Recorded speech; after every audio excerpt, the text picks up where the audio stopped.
A framework for environmental protection led by foreign countries. In short, there are people who make the game. We are not keeping up with that game making. It feels like we are simply going along with that game. So all we do is lose.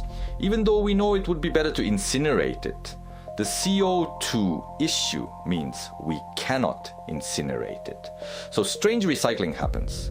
Really, we should burn this and recover the carbon dioxide in some form, or push energy saving further, or use some other method. The reason Japan is working so hard right now to go along with the European game is that we have no voice. Only after we do this and say we reduced it by this much can we finally speak. That is how this consensus building works. I feel this too may be creating a huge amount of waste, or rather I dislike it, or it makes me angry. Why does humanity use plastic? Is waste plastic a resource, or is it garbage? What happened with the appearance of plastic, and what is becoming a problem now? Plastic products now overflow in many related products, in every situation of clothing, food, and housing. Plastic began to be developed in earnest in the 20th century, and its features are its lightness and strength against impact, and of course, what you might call corrosion resistance, its resistance to rotting, as well as insulation, meaning it does not conduct electricity, and the high level of that. Above all, it can be molded easily. So it is an innovative material that can be mass-produced cheaply into various things for different uses. Until then, we made things from materials such as wood, fibers, glass, and ceramics for example. And there is a history of those being replaced by plastic, even if the texture is inferior to the original materials. I think you can assume the performance is usually better in many cases. In clothing, about 40% is actually synthetic fiber, in other words, plastic. Many tableware items have also changed to plastic, and in dining out and takeout, most tableware is made of plastic materials. Many building materials have already changed to plastic as well, and many furniture and household items are now largely made with plastic. Given that major attention is being paid this time to the environmental burden of plastic, I want to organize the information properly. Therefore, this is not a discussion of whether plastic is good or evil. In the first place, it is impossible to state definitively whether plastic is increasing or decreasing environmental burden. It is effectively impossible to accurately show the environmental burden and its correlations for plastic used in such diverse ways. Some people say that without plastic containers, the amount of discarded plastic would decrease and garbage would drastically decline, while others say that conversely, if there were no plastic in the modern age, discarded food would increase compared with now, ultimately increasing garbage and raising environmental burden. Our lives are already completely different from 1 century ago. So if we eliminated material technology and returned to the material technology of 1 century ago, it would be illogical to think we would get the same results as in the past. Looking only at population compared with 1 century ago, the world population is 4 times larger, and per capita energy consumption has also become 3 times higher in half a century. New materials usually improve in efficiency. Plastic probably almost never creates inefficiency. For example, simply going from old materials that were heavy and weak to materials that are light and strong can greatly improve energy efficiency. Looking only at this, one could also say that the reason we have been able to greatly reduce the environmental burden in energy consumption is because plastic exists. What is required of us now is tuning. Where and to what extent should we increase or decrease the use of plastic? Separate from questions like that.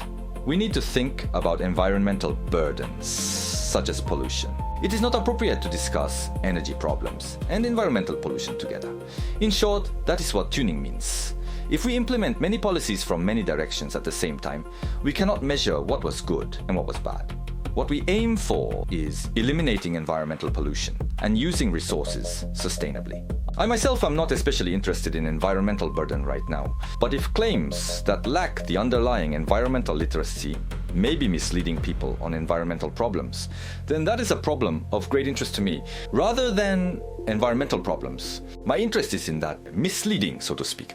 I would like to use this opportunity to raise environmental literacy as much as possible and correct the kinds of misleading ideas about environmental problems that tend to occur. First, I will talk about what plastic is. Plastic is a term that refers to moldable substances. What is academically called synthetic resin is what we call plastic. So what is plasticity? It refers to a substance that is solid but deformable. Solids basically do not move, but a solid that can change shape is described as having plasticity. Since that is hard to understand, I will give examples of plastic substances besides plastic, asphalt, rubber, and glass. These are plastic substances, and such substances are called amorphous. This is what is called amorphous. Haven't you heard of things like amorphous alloys? They became fairly well known in things like eyeglass frames. And they have also been called things like shape memory alloys. But in short, they are things with tremendous elasticity that are hard to deform. They exist as amorphous, and these also count as amorphous. Amorphous means just what it says. It refers to a solid that does not have a crystalline structure. Taking water as an example, there is liquid water, isn't there? When you lower its temperature, it becomes the solid called ice. When the temperature drops, the water molecules line up regularly with each other. This is called crystallization, and this happens with most water. At the same time, the motion of the molecules themselves stops, and in the end, they harden firmly and maintain their shape. That is ice. However, depending on the substance, some take time to crystallize. Substances that take time to crystallize are what are called amorphous. They can be melted with heat, put into a mold, and shaped, so they are extremely convenient. Among them, synthetic resins can melt and solidify at temperatures suited to their use cases, increase transparency, become impact resistant, and become more corrosion resistant. And these convenient properties can be artificially created through the synthesis of carbon and hydrogen.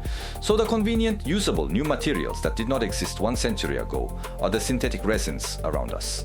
These synthetic resins are called polymers, and polymers are high molecular organic compounds, which, in any case, are many molecules repeatedly bonded together to become large molecules.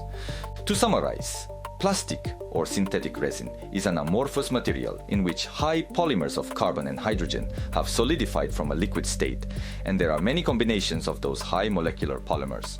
Because of that, materials with various characteristics exist, which is what that means. Most plastic is made from petroleum and natural gas. From natural gas comes propane, from propane comes propylene, and from petroleum comes ethane, then from ethane comes ethylene. This is the process of making molecules smaller to generate the parts used to make plastic. Small molecules are bonded together to make resin. It becomes the smallest unit, and that is ethylene. It consists of only a few atoms bonded together, but it is extremely small. Those are joined and connected to make a resin called polyethylene. There is also propylene, which is bonded to make polypropylene. It is like combining several instances of one pattern to make one resin. The material made this way is turned into pellets. They are like grains. After that, the pellets are heated and softened, then fitted into molds and shaped, and that becomes the product. Basically, these synthetic resins or plastics are molecules composed only of hydrogen and carbon, but various additives are also included during the process of making them into products. So even if we simply say plastic, many different things are actually added. Crude oil, the raw material, is made up of various kinds of oil components. Various oil components are all mixed together, and they are separated using their boiling points. In order from the lowest boiling point, in other words, the easiest to evaporate, they are separated into petroleum gas, gasoline, naphtha, jet fuel, kerosene, diesel, heavy oil, and asphalt. It is actually much more detailed. This is called distillation separation, which separates by boiling point. So the order I just gave is the order of how easily they vaporize. In other words, the order of how easily they burn, I suppose. Apparently, most plastic is made from naphtha. Naphtha has almost the same boiling point range as gasoline, so it is basically gasoline. It is used not only as a raw material for industrial gasoline as well as synthetic resin, but also for city gas and fertilizer. Incidentally, from naphtha, you can extract ethylene at about 20%, so it is impossible to turn all of it into ethylene. Basic petrochemical products are made from naphtha. Those include ethylene and propylene. Also, butadiene, benzene, toluene, xylene, and other things that become parts for high molecular polymers are made.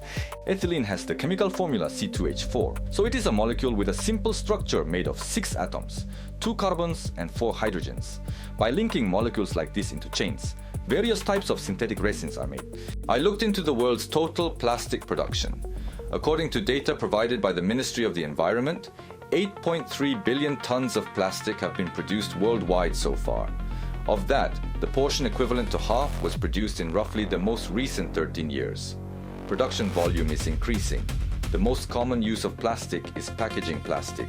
42% of total plastic production is for packaging. Therefore, most of the plastic produced, 6.3 billion tons, probably becomes waste as it is, and of that waste, 9% is recycled, 12% is incinerated, and the remaining 79% is landfilled or dumped into the ocean. Incidentally, plastic production apparently increases by around 5% every year. The plastic currently produced in Japan is apparently about 10 million tons per year. Since the world as a whole produces about 400 million tons per year, Japan probably produces 2.5% of the world's plastic. Of the roughly 10 million tons of plastic produced in Japan, about 1/10 is apparently lost in the manufacturing process, so the plastic actually circulating in Japan is apparently 9 million tons. Globally, 9% is recycled, but Japan recycles 80% of the plastic it produces. That said, it is certainly an undeniable fact that 80% is being recycled. But when we hear recycling, we imagine something like washing it clean and using it again, like returnable PET bottles and the like. However, the 80% recycling referred to here means 15% is exported overseas as recycled goods. Also, 57% is recycled as fuel in the form of heat recovery. Another 3% is recycled back into resin. So in our sense of the word, that 3% part feels like reuse. But recycling is also done in the form of heat recovery, where it is turned into fuel and so on, so the figure is 80%. Another roughly 15% is simply incinerated or landfilled. As for what is exported overseas as resources, it is unclear what kind of processing is done at the destination. Most discarded plastic ends up being burned and used as fuel, within Japan that is. This kind of energy recovery as heat and the like is called thermal recycling. We use massive amounts of electricity and fuel every day, so plastic is burned and converted into heat. Even if there is a huge amount of loss along the way, through this thermal recycling it is possible to supplement that fuel and electricity. So in that respect, I think it can be called efficient recycling at this stage. However, when I thought about it, since it is used as fuel, I wondered whether we really need to wash and sort plastic waste cleanly. It is like, in the end, you solidify it and burn it. At the very least, recycling costs are involved in this. Unlike recycling high unit price metals, recycling these synthetic resins is extremely difficult. That is because they are cheap to begin with. So first it takes a lot of labor to remove impurities. It also requires manpower, and if it is separately collected and crushed, that will probably require a lot of fuel too. This is called material recycling or chemical recycling. Naturally, it costs more than producing it from petroleum. Perhaps recycling may be increasing petroleum consumption. With PET bottles, the current situation is that more than 80% are recycled into other plastic products. This is well designed, but PET bottles were originally designed around recycling. The share PET bottles occupy among plastic products is only about 0.6%. So although they are well designed, they are quite small when looking at plastic as a whole. Since other plastic products are ultimately burned, I would like to verify going forward how much value there is in sorting them and improving incineration efficiency. In some cases, they go out of their way to make solid fuel from collected plastic waste. Apparently, some municipalities mix that with burnable garbage. This feels a little contradictory. So in the end, you burn it together, huh? That kind of thing. Furthermore, most of what had been exported as recyclable waste actually can no longer be exported. China stopped taking it. As a result, Japan will probably have to process this domestically, so in fact more than 90% of plastic waste will be burned. From the perspective of energy resources, I think it is probably not wrong to say that, under current conditions, sorting garbage and recycling consume more energy resources, and the loss of labor when each individual sorts and washes, and the loss of water resources used for washing. Roughly speaking, we cannot help but say it is increasing waste. There is also the question of what waste is. As I said earlier, under current conditions, it has resulted in using more energy resources, but in the process of carrying out these kinds of recycling trials, the data needed to make recycling more efficient will be accumulated from now on. So it cannot be called completely wasteful, and I think the effort itself is not wrong. I have absolutely no intention of complaining about the puzzling recycling methods that arise from such things. So I think it is wonderful to generate and implement many ideas and methods. However, my concern is with doing or claiming such things without environmental literacy and with misleading ideas that significantly obstruct the direction we should take. For example, school education and the like. Maybe it is being taught properly now. Both sides should always be discussed. But usually, when environmental issues are handled, only pollution problems tend to be highlighted. And discussions often separate them from our own activities. So I think it would be good if both sides could be discussed at the same time. It is meaningless to mix them together in discussion, but we need to understand each side properly and perhaps discuss how to balance the two. So far, I have spoken from the perspective of how to handle energy resources, but from here I would like to proceed from the perspective of environmental burden and environmental pollution. To state the conclusion first, I think discourse and actions concerning environmental pollution are a matter of fashion. Some people may get angry and say, what a thing to say, but I think this is not wrong. I think the cleaning we do, in other words, environmental preservation and organization, is part of fashion. Humans, if no one else were around and they were alone as one person, probably would not do the excessive cleaning we do today. These can also be called one of the actions we take to gain trust. When judging something by looking at a person, we judge by actions and words, and by what they wear. Therefore, we come to pay attention to actions and words, and to the things we wear and use. That is fashion. This is actually a very important concept. Without it, communication with people would require enormous cost, because we would not know what kind of person someone is. That is why people are drawn to environmental issues, even when those issues are not personally close to them. It is normal for humans to have no interest in the natural environment, and unless people can work on environmental problems as their own identity, as fashion, as expression, no one would mention environmental problems. Literacy originally means the ability to read and write. In other words, what matters is how structurally things are understood. The idea is that after understanding, you can rationally decide how to act. First, I would like to take a look at claims about what aspect of plastic is increasing environmental burden. Plastic is characterized by being unlikely to undergo chemical change. This is a positive aspect of plastic, which was made to manufacture sturdy, long-lasting, compact products. On the other hand, because shape does not deteriorate, it remains for a long time without decomposing, leading to marine pollution, and apparently many marine organisms ingest fragments of plastic and die. Next, there are also many opinions about chemical pollution. Plastic contains various additives, which help maintain the strength of plastic and prevent deterioration. Some of these additives act as environmental hormones or toxins, and not only in ecosystems but also in the form of bioaccumulation. In other words, they are eaten more and more from microorganisms upward, and in the end, humans who eat those fish are contaminated, that kind of thing.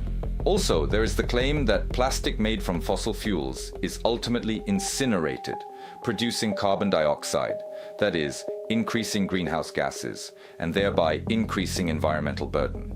Plastic is basically made only of carbon and hydrogen. Therefore, plastic also returns to the soil. Microorganisms ultimately break it down into elements. However, that decomposition takes a very long time. This is natural because among artificially made high molecular polymers, we selectively choose and use those that are hard to corrode. Being hard to corrode means there are few microorganisms that have enzymes capable of decomposing plastic. To state the conclusion, if there were many microorganisms that could make enzymes to decompose plastic, it would rot more and more and return to the soil, just like other organic compounds. They just are not here now. Synthetic resins like plastic did not exist in nature, so there are simply few microorganisms with enzymes that can eat and decompose them. This is just my guess, but plastic waste that flows into the ocean will become food for some of those microorganisms. If that happens, microorganisms capable of decomposing plastic will become dominant and increase. Because they are microorganisms, they may increase in no time. That said, almost no such microorganisms exist now, so corrosion takes time. When light and strong structures like plastic bags and PET bottles float in the ocean, some organisms may suffocate or get stomach problems. I think that is what people are saying. However, even if such facts exist, it would be better to avoid a debate about which is better. That is because the same harm could occur even with natural materials. And if you ask whether bottles would be fine, that is not really the case either. This is a matter of priorities. It is impossible for humanity, having increased this much, to continue existing, while exerting only a small impact on the natural environment. At least in Japan, ocean dumping is prohibited, and illegal dumping is hardly done. It is true that littering exists, but I think it is overwhelmingly rare. Because it is hard to understand that the scale of the society we live in is far larger than we imagine. People become very emotional just from seeing a portion being thrown away. Therefore, we should think about which problems must be prioritized and solved. If regulations are placed on plastic production and consumption, while clear marine pollution and the resulting damage are not yet large, the result will likely be a higher environmental burden. It would lead to forced recycling or making substitutes, and then those would cause further issues, that kind of thing.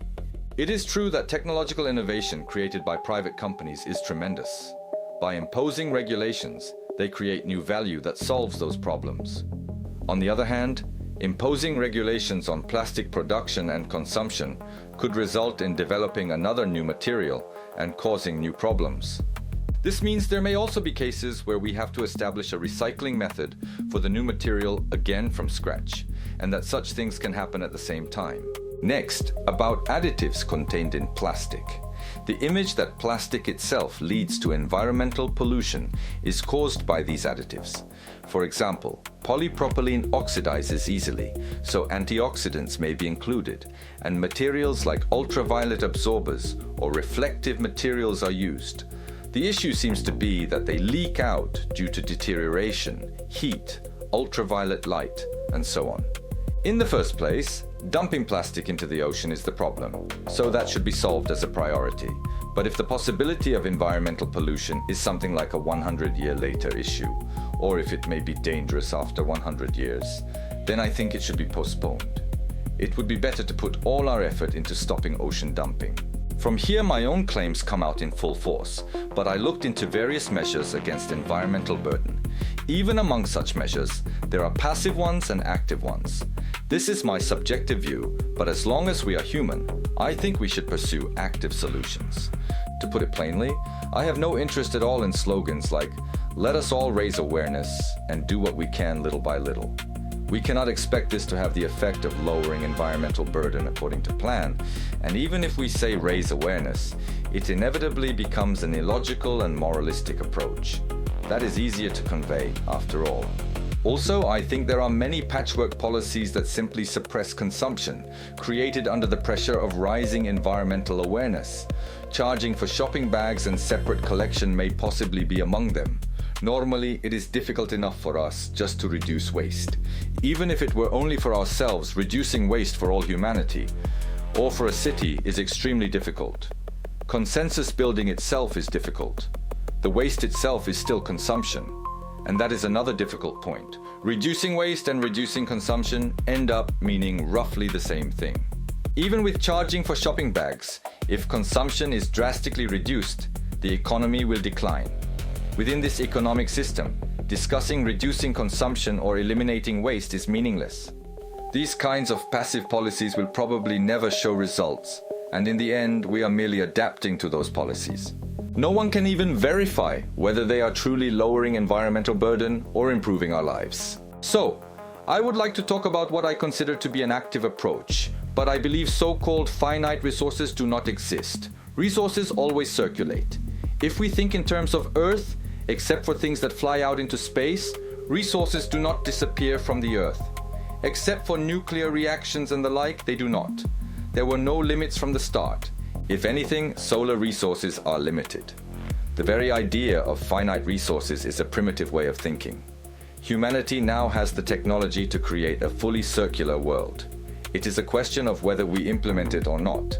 Since we are even trying to go into space, complete circulation is actually possible. For example, If aliens came from somewhere and said, if you do not create a fully circular economic system in 50 years, we will blow you away. Something like that, humanity would undoubtedly build a fully circular system within 50 years. That is how it is. Right now it is a question of whether we have the will or not. Various ideas already exist around the world, for example, technology to turn plastic into petroleum. They probably process it with heat or something. Such technology is being developed, though it may actually end up using more energy. Or it may become possible to create highly plastic decomposing microorganisms through genome editing and use them to reconstruct plastic. Also, have you heard of biodegradable plastic? We were saying that because decomposing enzymes do not exist in nature, there are no microorganisms that can eat it. So they make plastic that microorganisms are likely to be able to eat. Conversely, biodegradable plastic is somewhat shabby plastic that rots. In short, it is plastic that cannot be used for things used over a long time, so it would be good for plastic bags and the like. This is a very easy to understand and simple mechanism of recycling by borrowing the power of living things. But at present it is overwhelmingly costly.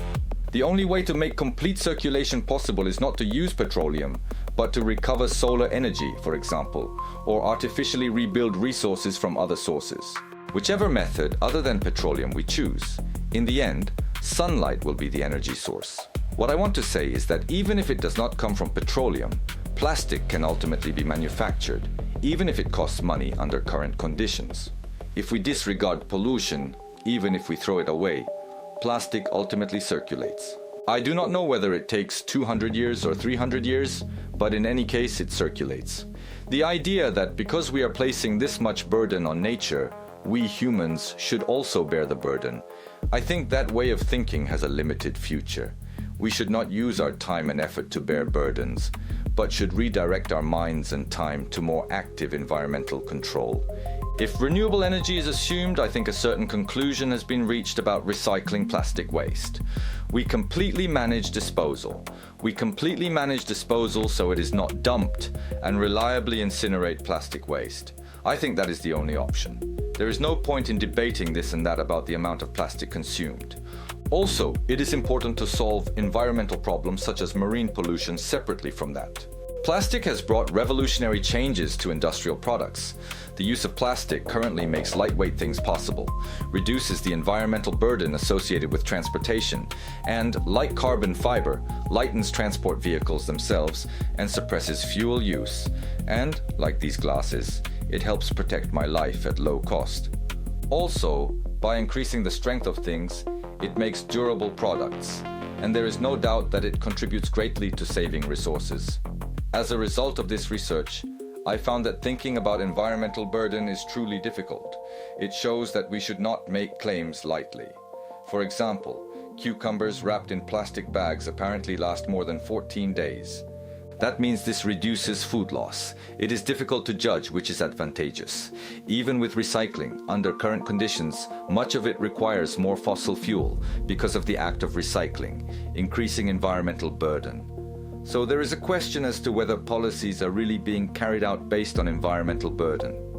By lumping energy problems and environmental pollution together, or by turning them into fashion, we may end up forcing things that would not originally be necessary, and we must also know the reality that this can ultimately increase environmental burden. If the goal is to prevent marine pollution, the burden of collection should not be increased. If we switch to uniform collection and total incineration, the collection burden should decrease, and marine pollution should plummet. Because of going out of our way to sort things, some people find it troublesome and throw them in strange places. So this kind of burden can cause that too. Therefore, I concluded that unified collection, where anyone can always throw it away there, would reduce marine pollution. One thing I wanted to say is that, originally, incineration is the most natural form of recycling. Completely manage disposal and reliably incinerate plastic waste. I think that is the only option. Whether we use the petroleum that exists now or not, I think what matters is that it does not lead to pollution. The part that needs technological innovation is the part corresponding to renewable energy. Since most of it derives from sunlight, basically if storage becomes possible, most of it will be solved. By solved, I mean there are issues such as renewable energy being expensive or not being stable, so it is hard to use and so on. But regarding that, once storage becomes possible, most of it will be solved. I also said that resources basically do not disappear. It might be acceptable to say that cheap resources are limited at present. As a result, producing and consuming as much plastic as we like is not a problem at all. And once we can ultimately produce energy without using fossil fuels, complete recycling will be possible. What we should invest in now is improving energy efficiency, such as optimizing the power grid with AI and optimizing transportation networks. As for solar power, at present there is the reality that just making solar power equipment ends up using fuel instead, but the cost of this will keep dropping more and more. And if only storage batteries can be developed, the balance will reverse all at once. This is by no means an optimistic story. I am often called optimistic, but at those times I always wonder, what is optimism? Perhaps speaking from both the pros and cons based on objective information may feel optimistic. But what do you think? I believe that making claims without examining and considering things from many angles is what is optimistic. This time I thought that we should strive to make claims not based on impressions, but by making an effort to compare things quantitatively. It is engineers who have taken an interest in problem solving and built civilization up to now. This is also my personal theory, but I do think that a major grand design for the global environment is very important. Consensus building is also important. However, I believe that engineers who understand things and lead them to solutions are the ones we can ultimately rely on. Engineers, let us do this.